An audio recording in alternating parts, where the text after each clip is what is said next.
आंतरिक व्यक्तित्व में कवर करेंगे, ठीक है।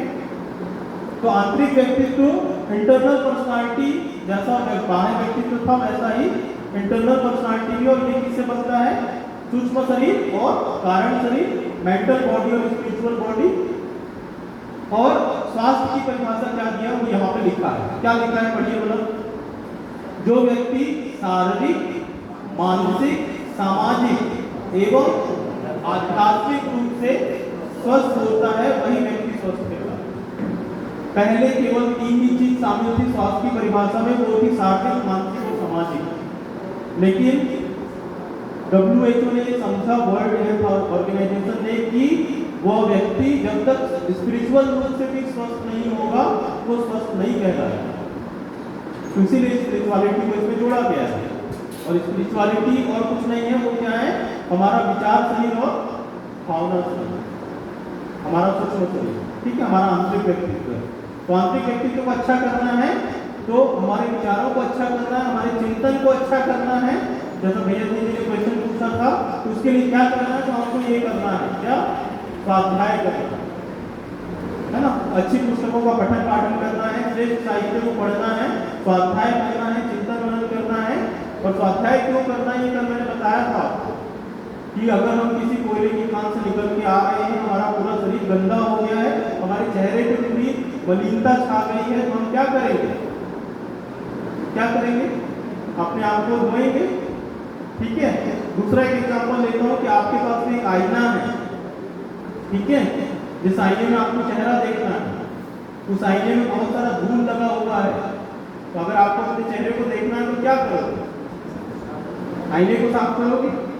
अब आईना बहुत साफ है लेकिन जो धूल है वो आपके चेहरे पे लगा हुआ है, तो क्या आईना साफ करने से चेहरा दिखेगा?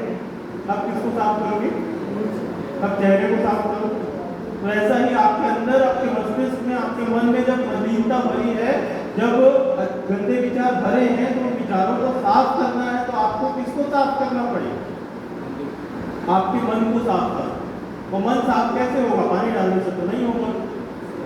मन साफ होगा जब आप अच्छी चीजों को पढ़ेंगे, जब आप अच्छी संगति में जाएंगे, जब अच्छे लोगों के सानिध्य में जाएंगे, जब आप सत्चिंतन सुनेंगे, जब आप सत्संग को सुनेंगे, जब आप अच्छी पुस्तकों को पढ़ेंगे, जब आप मोटिवेशनल वीडियोस को देखेंगे, सुनेंगे, तब जाकर के आपका मन जो है वो साफ, आपके विचार साफ हो, ठीक है।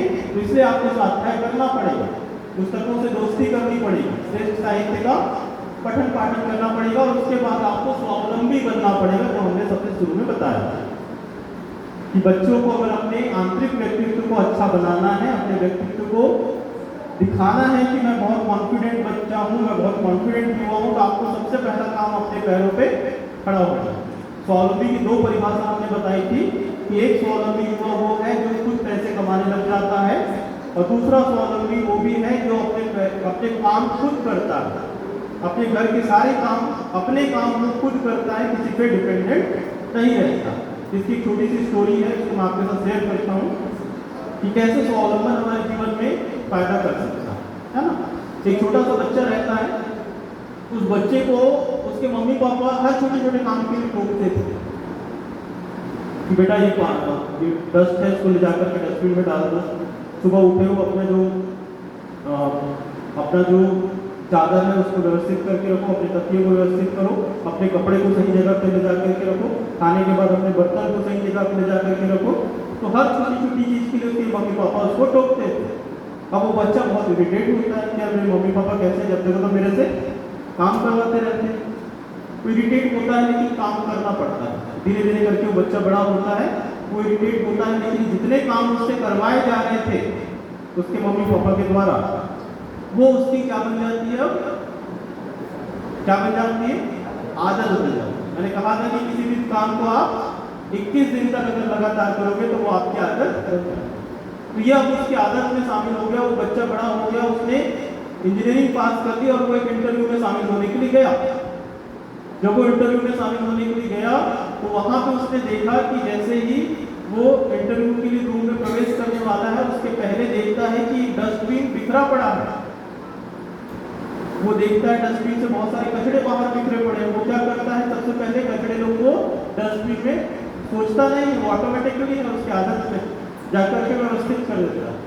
अंदर जाता है वो देखता है कि बहुत सारे जो पेज हैं, कागज हैं, वो ऐसे ही गिरे पड़े हुए हैं, उनको उठा करके व्यवस्थित रख देता है। देखता है कि बरामदा है, वहां पे ऐसे पंखे चल रहे हैं, उसके नीचे कोई नहीं बैठा है, वो जाकर के स्विच को बंद कर देता है। वो ऊपर सीढ़ी से चढ़ता है जहाँ पे इंटरव्यू होने वाला है, तो सीढ़ी पे देखता है कि लाइट ऐसे ही जल रही है, आवश्यकता नहीं है, सूरज का प्रकाश अच्छा पड़ रहा है, वो लाइट को जाकर के बंद कर देता है। ऊपर जाता है, वहां पे बहुत सारे इंटरव्यू देने वाले लोग और बैठे रहते हैं, लेकिन किसी ने ये काम नहीं किया। तो जब वो इंटरव्यू हॉल में अंदर जाता है, जब इंटरव्यूअर उससे इंटरव्यू देना स्टार्ट करते हैं, तो इंटरव्यूअर उससे बोलते हैं कि भैया तुम्हारा सिलेक्शन हो गया है। बोले आश्चर्य पड़ जाता है कि आपने मेरा इंटरव्यू नहीं लिया, फिर मेरा सिलेक्शन कैसे हो गया? वो बोले कि हमने कैमरा लगा करके रखा है उन 3 चीजों को देखने के लिए, है ना, कि हमने कैमरा लगा करके रखा है कि कोई आता है, कोई चीजें करता है कि नहीं करता। जब आप इस संस्था से, हमारे इस कंपनी से जुड़े नहीं हो और फिर भी आप हमारी चीजों का केयर कर रहे हो, सावधानी बरत रहे हो, देख रहे हो, ध्यान रख रहे हो, तो ऑब्वियस है कि जब आप हमारी कंपनी में आओगे तो हमारी कंपनी के लिए अच्छा ही करोगे। ये स्वावलंबन का महत्व है कि तो हम अगर स्वावलंबी होंगे तो इसका फायदा हमको कहीं ना कहीं तो मिलेगा।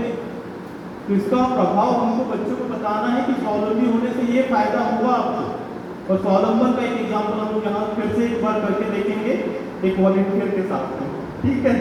तो यह कौन आएगा मेरे पास में कि स्वावलंबन हम बता सके कि प्रकृति हमको कैसे सिखाती है कि स्वावलंबी होना क्यों जरूरी है, ठीक है। चलिए आइए, बुढ़िया आप लोग में से कोई एक आ जाए, आ जाओ, कोई भी आ जाओ। आपका बहुत अच्छा उद्बोधन था नारी जागरण, आप आइए। आराधना जी है, क्या कर रहे हैं आप अभी? जॉब कर रहे हैं, और एक बार जोरदार तालियां बजा दीजिए हमारी नारी शक्ति के लिए। तो दीदी जी से मैं जो बोलूँगा वो तो करना है, ठीक है। सिंपल सी एक चीज़ें करने के लिए बोलूँगा। यहाँ पे एक दीवार है हमारे पास में, ठीक है।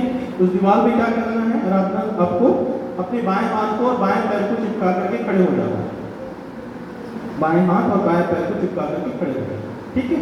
अब करना है केवल इतना है कि आपको अपने राइट पैर को उठा के चलने की कोशिश करना है, लेकिन बायां हाथ और बायां पैर चिपका होना चाहिए। समझ में आ गया, ठीक है। तो अभी मैंने इनसे क्या कहा है कि केवल आप अपने बाएं हाथ और बाएं पैर को दीवार पे डिपेंड कर दो, चिपका दो और आगे बढ़ने की कोशिश करो, ठीक है। अब उठाने की कोशिश करो, इस पैर को उठाने की बस कोशिश करो, उसको चिपका के रखना, नहीं उठना कोशिश करो। ये उठना है तो भी उठा, ये नहीं उठना है ना, कोशिश कर सकते हो, नहीं उठता। सोचो जब उसने केवल अपने बाएं हाथ और बाएं पैर को चिपका दिया तो उसका दाहिना पैर हिल भी नहीं रहा है, उठना तो दूर की बात। तो ये प्रकृति सिखा रही है कि चाहे वो आप उसको दीवार की चुंबकीय शक्ति बोलो, चाहे वो प्रकृति का नियम बोलो, कि अगर आप किसी पे डिपेंडेंट हो तो आप आगे नहीं बढ़ सकते। अब अगर मैं उनको थोड़ा सा बाहर हटने के लिए बोलूं और आप अपने पैरों पे खुद खड़े और अपने जगह पे जाके बैठ जाओ बोलूं तो जाके बैठ जाएगी ना, जाके बैठ जाएगा। इस तरीके से हम सिखा सकते हैं कि ये स्वावलंबन है। अगर आप अपने पैरों पर खड़े हो तभी आप आगे बढ़ सकते हो। अभी आप अपने माता पिता पे निर्भर हो, किसी पे भी निर्भर हो, तो तब तक आप आगे नहीं बढ़ पाओगे। तो जितनी जल्दी आप अपने पैरों पे खड़े हो सकते हो, अपना काम खुद कर सकते हो, वो करिए, स्वावलंबी बनिए, ठीक है। तो ये स्वावलंबन का महत्व है। अपने छोटे छोटे काम स्वयं करें। जैसा डॉक्टर साहब ने आपको एक एग्जांपल बताया था कि विदेशों में बच्चे जो है वो दूसरों के घर जाकर के पॉकेट मनी कमाते हैं, वैसा हम छोटे छोटे काम बच्चों को करने के लिए कहें। पैतृक व्यवसाय और घर के कार्यों में रुचि नहीं, पसीना बहाएं, किसी कार्य को छोटा ना समझें।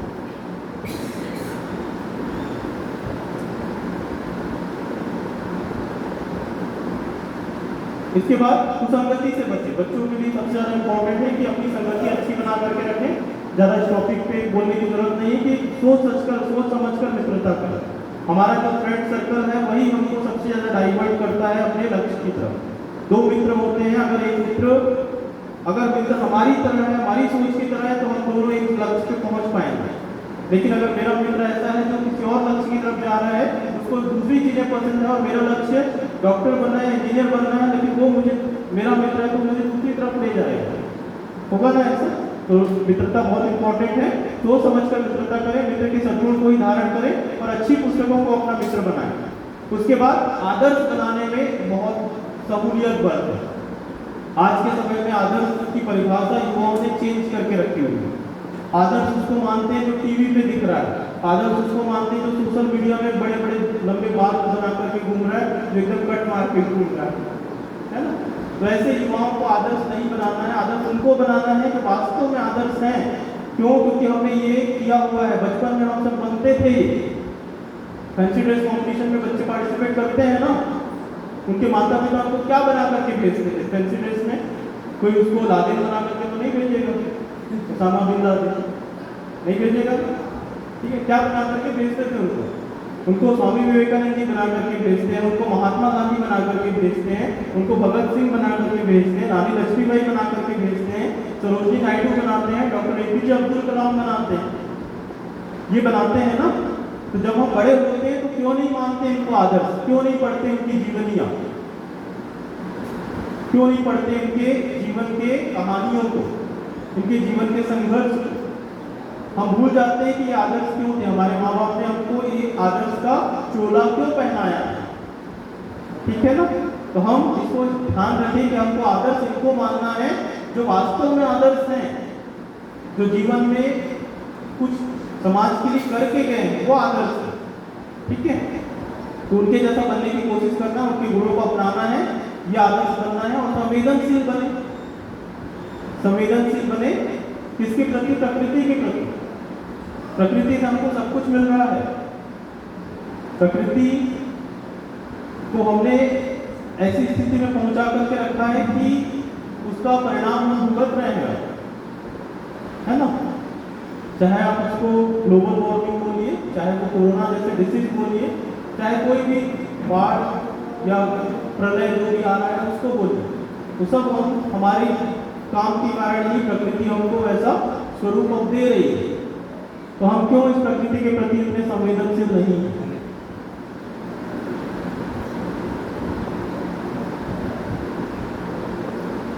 और आखिरी चीज बच्चों के साथ में ये रखें कि वो राष्ट्र प्रेम जगा करके रखें अपने अंदर। राष्ट्र प्रेम वो नहीं है जो केवल हम 15 अगस्त और 26 जनवरी को अपने अंदर जगाए। राष्ट्र प्रेम वो है जो जीवन भर हमारे साथ में बना रहे। और राष्ट्र प्रेम करने के लिए क्या करना चाहिए बच्चों को? तो केवल जरूरी नहीं कि हम बॉर्डर पे जाकर के लड़ाई लड़ें। हम क्या कर सकते हैं?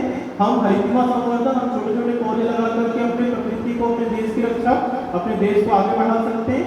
हम ईंधन, बिजली, जल की बचत कर सकते हैं जैसा उस बच्चे ने किया था। हम पॉलीथीन को अवॉइड कर सकते हैं अपनी प्रकृति को बचाने के लिए। हम जूठा न छोड़ करके भी अपने प्रकृति को, अपने देश के प्रति प्रेम बता सकते हैं। पेपर का दुरुपयोग न करें। कुप्रथाएं, दहेज, विवाह में जो खर्च होते हैं वो, इन सबको अवॉइड करके भी हम अपने देश के प्रति प्रेम बता सकते हैं। पर्वों पर फिजूल खर्ची ना करें। और सबसे बड़ी बात जो है वो है कि अपना सुधार संसार की सबसे बड़ी सेवा है। जो अपनी थैली है वो उस अपनी थैली को छापते हैं। बस इतना करना है हमको राष्ट्र के प्रति प्रेम दिखाने का। आखिरी एक चीज जो पॉजिटिव थिंकिंग है कि अपने अंदर के विचार को, थिंकिंग को, चिंतन को अच्छा रखना। तो हम हमेशा बात करते हैं कि थिंकिंग को कैसा रखो? पॉजिटिव। अब ये पॉजिटिव थिंकिंग है क्या? युवाओं को अगर बताना है तो पॉजिटिव थिंकिंग क्या है?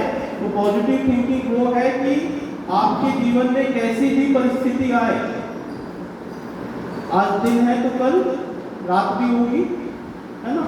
अंधेरा है तो उजाला भी आएगा। अगर आज सुख है तो कल दुख भी आए, आज दुख है तो कल सुख भी।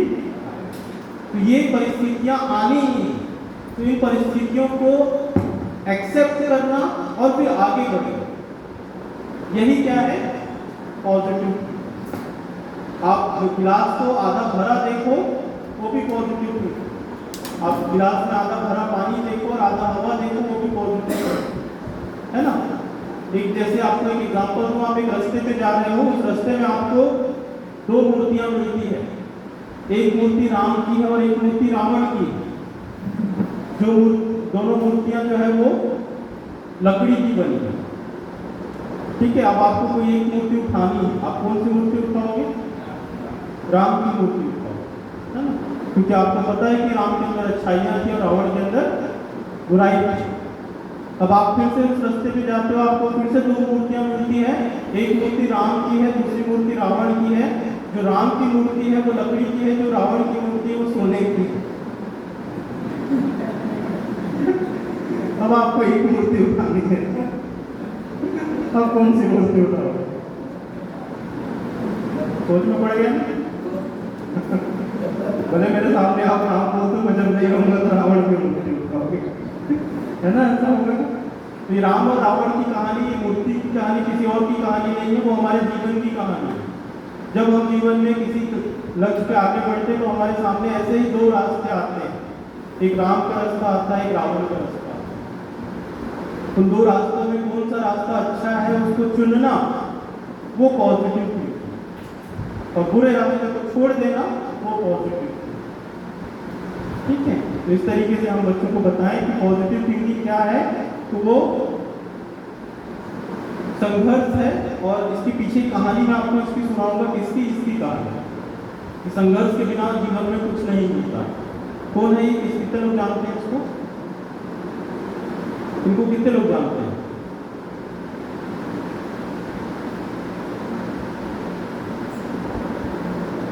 कोई नहीं जानता है? भैया जी जानते हैं, बहुत बढ़िया। आलिया भट्ट को कितने लोग जानते हैं? आलिया भट्ट को कितने लोग जानते हैं? सब जानते हैं ना? नहीं जानते? ठीक है, बच्चे लोग तो सब लोग जानते हैं इसको कोई नहीं जानता। क्यों? क्योंकि इसकी संघर्ष की कहानी को कोई पढ़ता नहीं, कोई देखता नहीं, कोई जानने की कोशिश नहीं करता। लेकिन अभी इसको इंडिया में लगभग सब लोग जानते हैं। अरुणिमा सिन्हा है ना? ठीक भैया, अरुणिमा सिन्हा है नहीं? ठीक है। अरुणिमा सिन्हा की कहानी ये है कि ये वॉलीबॉल प्लेयर थी, यूपी है। ठीक, मतलब उसने बोला कि क्या वो वॉलीबॉल नहीं खेलती है, वो वॉलीबॉल नेशनल लेवल की प्लेयर थी। लेकिन उनके साथ एक घटना होती है कि 2011 की घटना है। एक ट्रेन से जब वो सफर कर रही होती है तो कुछ बदमाश उसके चैन को, सोने की चैन छीनने की कोशिश करते हैं, और जब वो विरोध करती है तो उसको ट्रेन से नीचे फेंकते हैं। और जब ट्रेन से नीचे फेंकते हैं तो उसका एक पैर जो है वो कट जाता है, उसका एक पैर जो है वो कट जाता है। इस तरीके से आप देखो तो उसका एक पैर कट जाता है ना? और उसका पैर जब कट जाता है तो वो रात भर उस पटरी पे पड़ी रहती है। अगले दिन उसको हॉस्पिटल ले जाया जाता है। हॉस्पिटल जाने के बाद उसको पता चलता है कि मेरा एक पैर नहीं है। तो वो भगवान को बोलती है कि हे भगवान धन्यवाद। क्या बोलती है वो? धन्यवाद कि आपने मेरा दूसरा पैर बचा करके रखा था।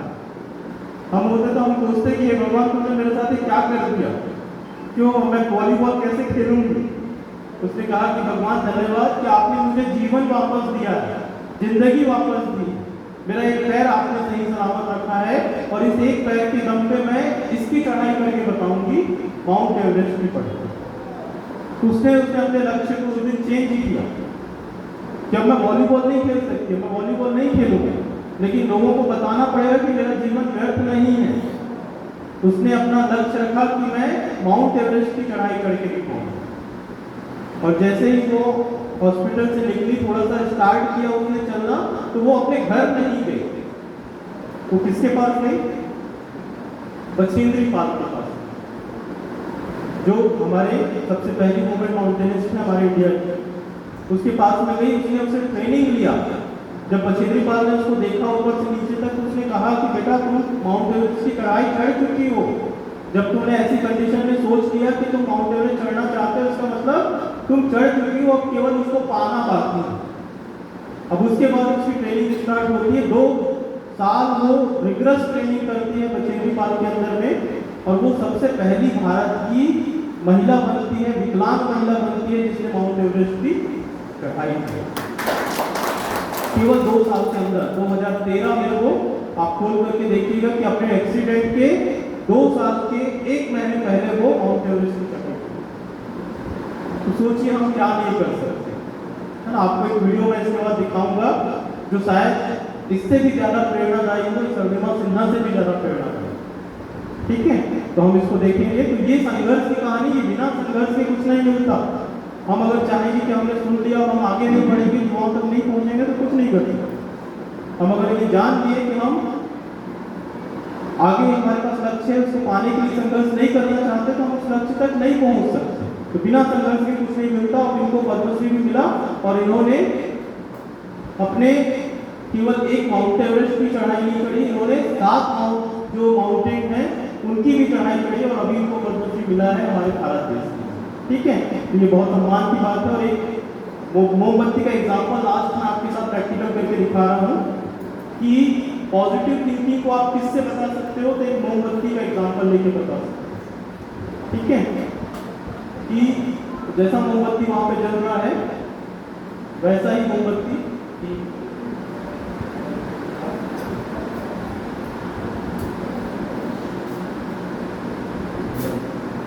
तो ये मोमबत्ती जब जलेगा तो आप बताइएगा कि मोमबत्ती किसी कारण जल रहा है।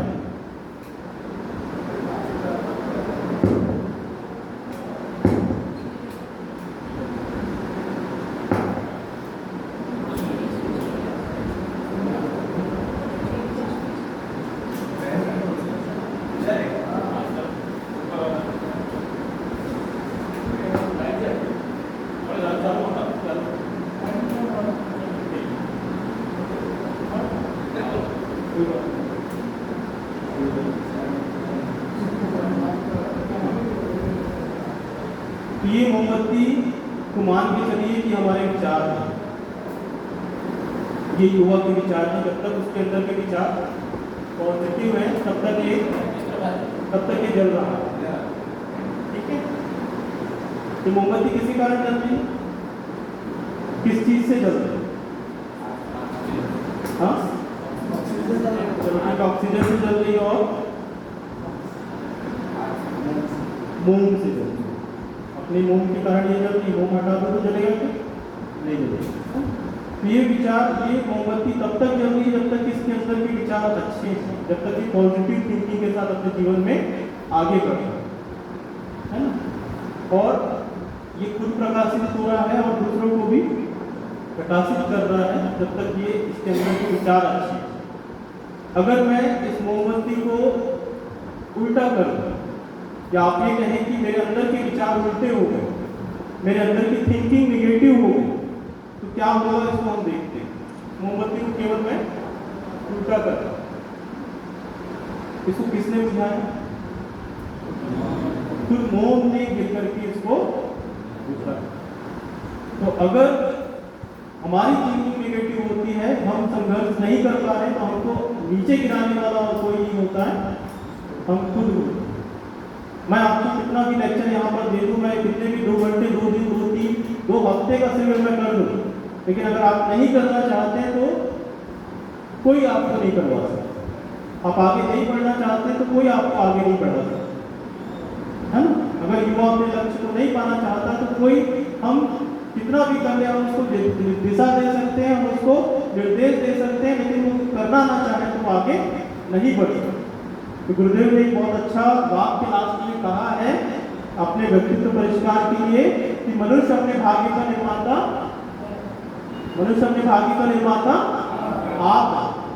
आप अपने भाग्य के निर्माता स्वयं हो। अगर आप नहीं चाहते कि आपका भाग्य बने तो कोई और आपके भाग्य को नहीं बना। ठीक है, तो ये लास्ट स्लाइड है इस प्रेजेंटेशन की। इसमें देखिए कि इसमें हमने एक ऐसी स्लाइड से चालू किया था अपने इस प्रेजेंटेशन को, जिसमें दिया के बारे में बताया था, है ना, युवा चेतना शिविर के बारे में बताया था, और हम इस स्लाइड के साथ में इस प्रेजेंटेशन को एंड कर रहे हैं। एक मूर्ति के बारे में बताया था, जिस मूर्ति में चीनी हथौड़ी लेकर के एक मनुष्य अपने आप को गढ़ने की कोशिश कर रहा था। अब इसी स्लाइड के साथ हम इसका एंड कर रहे हैं। बताइए इस प्रेजेंटेशन का एंड हम इस स्लाइड से क्यों कर रहे हैं?